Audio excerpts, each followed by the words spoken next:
Reka nguhe ikaze kuri wowe wakoze subscribe kuri iyi channel ya Bridge Sport, ni channel ibagezaho ibigendanye n'amakuru ya sport ku buryo butandukanye ku isi yose.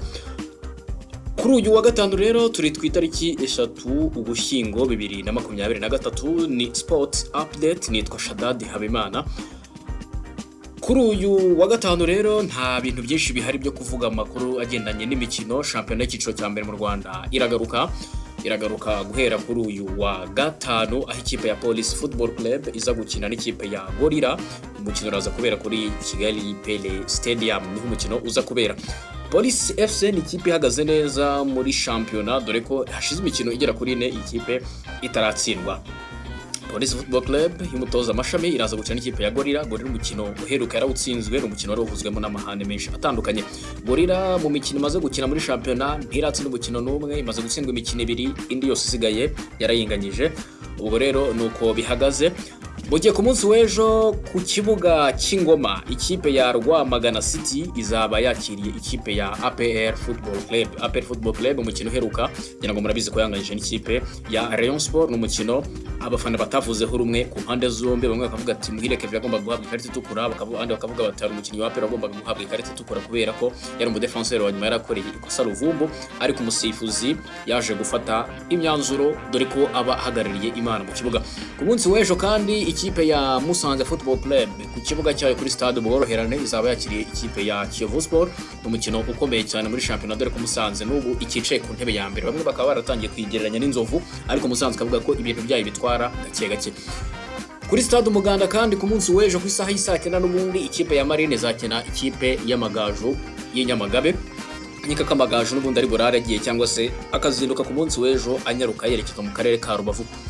Ejo kandi ku kibuga Kigali Pele Stadium ikipe ya Rayon Sport izaba yakiriye ikipe ya Mukura Victory Sport. Rayon Sport iri ku mwanya wa 7 n'amanota 13, ikaba ikeneye insinzi nusa nubwo ikipe ya Mukura nayo yatangaje ko ari ije muri mission yo guha ibyishimo abakunzi bayo, abafana bayo bayifana.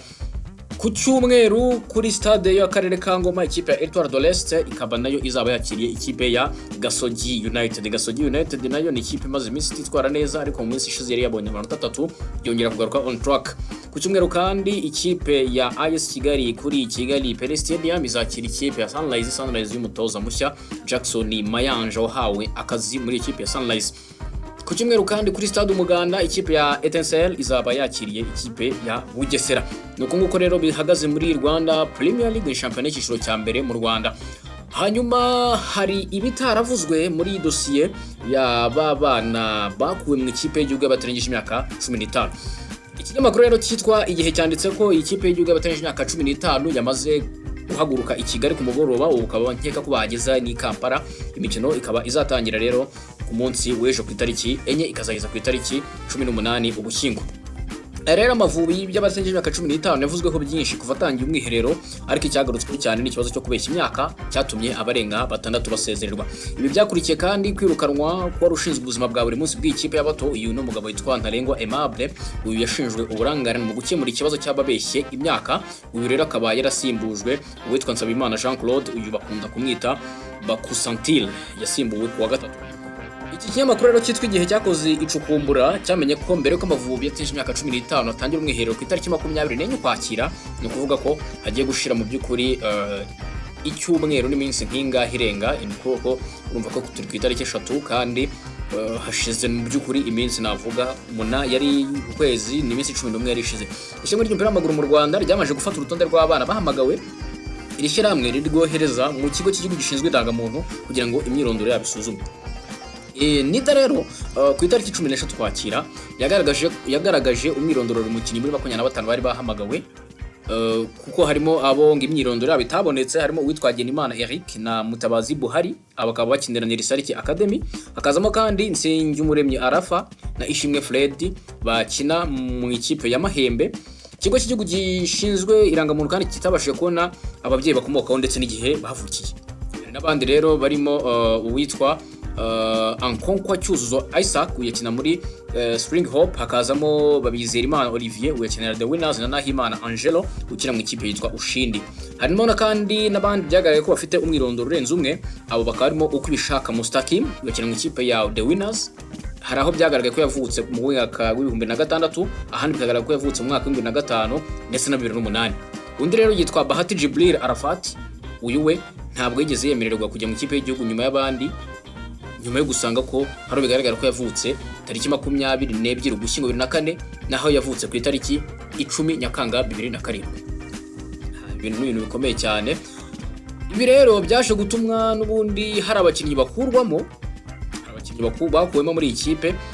Urumva ko bigomba kuba byaragize icyo bivugaho, dore ko abantu benshi bari bavuze ko iyi kipe mu by'ukuri icyagaragaye ari uko harimo abakinnyi batari bujuje imyaka, kuko mu bundi mu bisanzwe urebye umukinnyi w'umunyarwanda cyangwa se umunyarwanda ufite imyaka 15 uramubona ukamumenya, bitandukanye na bya bindi abantu bajya bavuga by'igikuriro. Nibyo ngibyo rero biri kuvugwa muri iyi ikipe, mu gihe kandi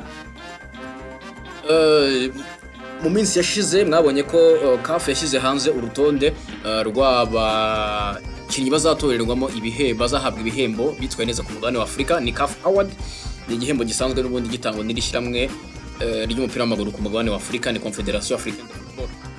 Ibi rero ibirori bizabera i Marrakesh mu gihugu cya Maroc ku itariki ya 11 ukwezi kwa 12 muri uyu mwaka.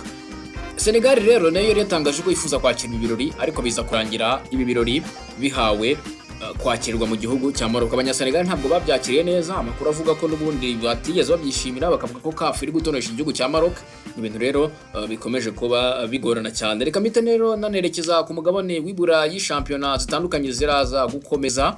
Muri Premier League niho ngiye guhera, ubundi nkababwira uko imikino izaba imeze, hanyuma haza gusoza mbabwira iby'ama prediction. Ku munsi w'ejo rero guhera ku isaha y'isa 8:30 ibintu byahindutse. Saa 8:30 hari umukino ukomeye cyane uzabera ku kibuga cyitwa Craven Cottage, ikibuga cy'ikipe ya Fulham. Manchester United zaba yakiriwe kuri iki kibuga nyuma yo gutsindwa ibitego 6 mu mikino 2 mu minsi itarenze 5. Manchester United rero izaba yakiriwe n'ikipe ya Fulham ku isaha y'isa 8:30 ku kibuga Brentford Community Stadium. Ikipe ya Brentford izaba yakira ikipe ya West Ham. West Ham na Brentford bose bari mu byishimo nyuma y'uko muri iki cyumweru bitwaye neza. West Ham yasize Arsenal muri League Cup, mu gihe Brentford iheruka gutsinda ikipe ya Chelsea kuri Stamford Bridge. Uwo mukino wo ukazaba ku isaha y'isa 11. Manchester City izaba iri gukina n'ikipe ya Bournemouth ku kibuga cyayo Etihad Stadium. Kuri iyo saa kandi ya saa 11 ikipe ya Sheffield United izakina n'ikipe ya Wolverhampton, bazakinira ku kibuga cya Bramall Lane cy'ikipe ya Sheffield. Mu gihe kandi ikipe ya Burnley ku munsi w'ejo n'ubundi ku isaha y'isa 11 z'umugoroba izaba yakira ikipe ya Crystal Palace. Ikipe ya Burnley kuri Turf Moor niho izaba yakira ikipe ya Crystal Palace. Mu gihe kandi ikipe ya Everton ku munsi w'ejo nayo izaba yakiriye ikipe ya Brighton kuri Goodison Park. Ku munsi w'ejo umukino uzasoreza indi izaba ku munsi w'ejo na ku kibuga St James's Park. Ikipe ya Arsenal izaba yakiriwe n'ikipe ya Newcastle. Newcastle iri mu bihe byiza cyane kubera ko iherutse gusezerera Manchester United mu mikino ya League Cup, ikazaba yakira ikipe ya Arsenal. Ku cyumweru ikipe ya Nottingham Forest ku kibuga cyayo City Ground izaba yakira ikipe ya Aston Villa. Umukino uzaba ukomeye cyane ukazaba ku isaha y'isa 10 z'umugoroba. Ikipe ya Luton Town ku kabuga kayo ka Kenilworth Road izaba yakira ikipe ya Liverpool. Nuko nguko bihagaze. Mu gihe kuwa mbere ku isaha y'isa 4 ikipe ya Tottenham Hotspur ku kibuga cyayo Tottenham Hotspur Stadium izaba yakiriye ikipe ya Chelsea. Nuko nguko rero muri Premier League bihagaze, nako rero n'amakipe azagenda ahura. Reka rero mpite mbabwira predictions bazakozwe n'abanyamakuru batandukanye, nzikura ku kinyamakuru cyitwa Sky Sport. Ku munsi w'ejo ikipe ya Fulham izaba yakira ikipe ya Manchester United ku isaha y'isa 6:30 mu Bwongereza, ni saa 8:30 mu Rwanda. Prediction birerekana ko ikipe ya Manchester United ishobora kuzatsinda ikipe ya Fulham igitego kimwe. Fulham nayo umukino uheruka yangaje n'ikipe ya Brighton.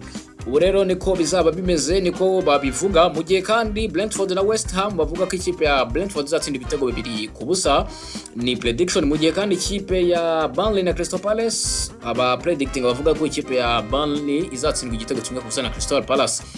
Umukino hagati y'ikipe ya Everton na Brighton abasesenguzi baravuga ko uzarangira ibitego 2-2. Mu gihe kandi Manchester City n'ikipe ya Bournemouth bavuga ko umukino uzarangira ibitego 2 bya City, igitego kimwe cya Bournemouth. Ikipe ya Sheffield na Wolves abasesenguzi bavuga ko umukino uzarangira amakipe yombi anganya 0-0. Mu gihe kandi ikipe ya Newcastle na Arsenal abasesenguzi bavuga ko umukino ushobora kuzarangira amakipe yombi anganyije igitego 1-1.